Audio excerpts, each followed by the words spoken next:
Hey everybody, it's Trags. Mike Petralia again, joined by James Murphy of CLNS Media, the Boston Bruins beat writer. You can follow him at Bruins CLNS. Okay, Murph, what does it take for the Bruins, who have really dominated the Maple Leafs, 12-4 in the first two wins here in Boston, to carry that north of the border?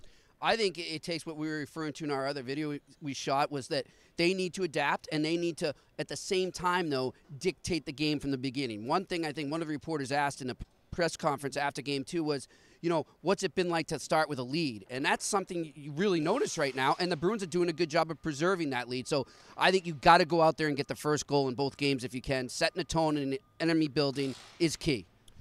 Do you expect Bruce Cassidy to make any changes? And the one change he did make in game number 2, what did you think? I thought he played all right. You didn't notice him much, but sometimes that's a good thing, especially for a rookie, because sometimes it's the glaring mistakes that a rookie can make in the defensive zone, as we saw Donato make in those 12 games he played in the regular season.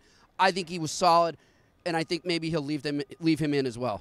Obviously, Tommy Wingles was not available. He is still suffering from a concussion. And, Nazem Kadri, on the flip side of that, is still going to serve 2 more games of his 3-game suspension. And that's got to affect Toronto going forward. I think it already did. We mentioned it before that, he's a guy they were going to throw out against the Bergeron, Marchand, Pasternak line. He's not there now. We saw what that line did in Game 2. Another thing that he does is he brings a tenacity. He brings kind of an agitating style. The Leafs didn't have any of that. I mean, when Ron Hainsey is dropping the gloves for you, and no offense to Ron Hainsey, God bless him for doing it at his age, but when he's doing that, you got a problem. I mean, when he's on your top pairing, you got a problem right now, and that's a guy they're leaning on. They need the younger guys to step up right now. They were invisible in that game.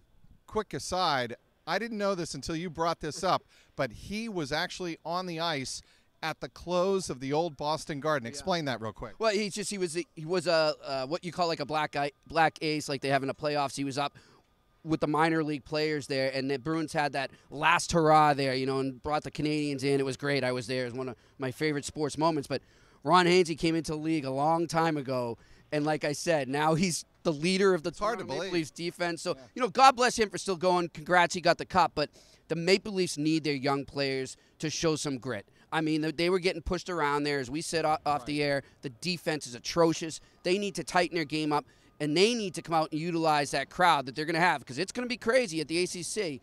They need to utilize that crowd if they want to get back into this series. Not that I want to call Patrice Bergeron out, and I get what he was trying to say post-game. He, called the Toronto Maple Leafs a tight-checking team.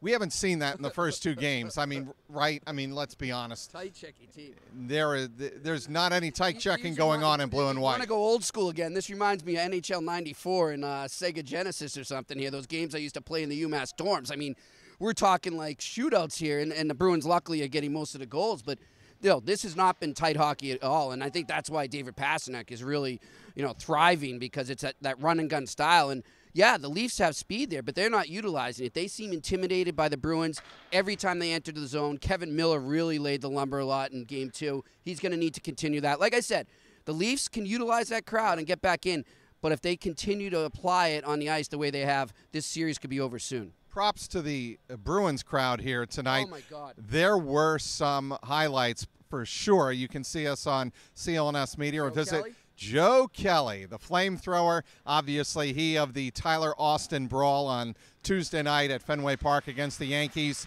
He made a debut here in game number 2. They show the video with 5:38 to go in the first period. There was an intermission. There was a TV timeout.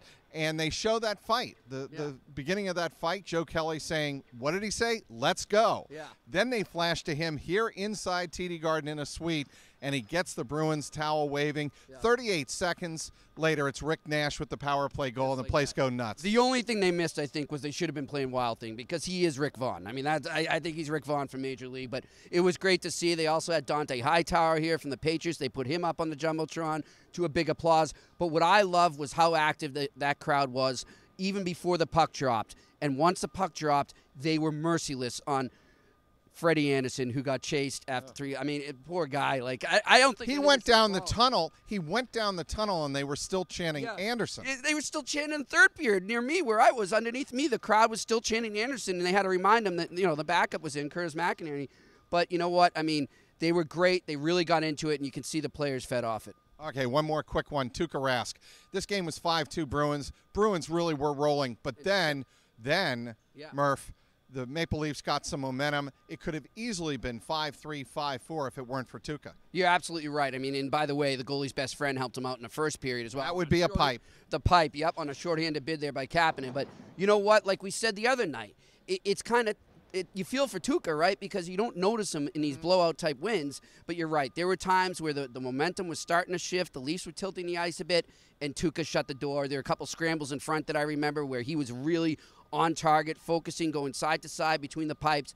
Really had his game going. Good on him. They're going to need it up there in Toronto. Game 3 is Monday night. They're going to need Tuukka Rask, David Pastrnak, and Patrice Bergeron, and Brad Marchand, all of them, really to show up. Are we here next Saturday or what? I think we are. I don't think the Bruins are going to take 2 straight in Toronto. I think it's just too big of a task to ask, and I think there's going to be a lot of Toronto scoring up there. And by the way, kudos to the Bruins for all the money they raised the past few days in the 50-50, for the Humboldt Broncos, and for the fallen officer in Yarmouth, Mass. They did a great job. Good on them. Amen to that. So we will have complete coverage on CLNS Media, the Bruins and Maple Leafs in game number 3 on Monday night as the Bruins try to take a commanding 3-0 lead. He is James Murphy. I'm Mike Petralia, CLNS Media.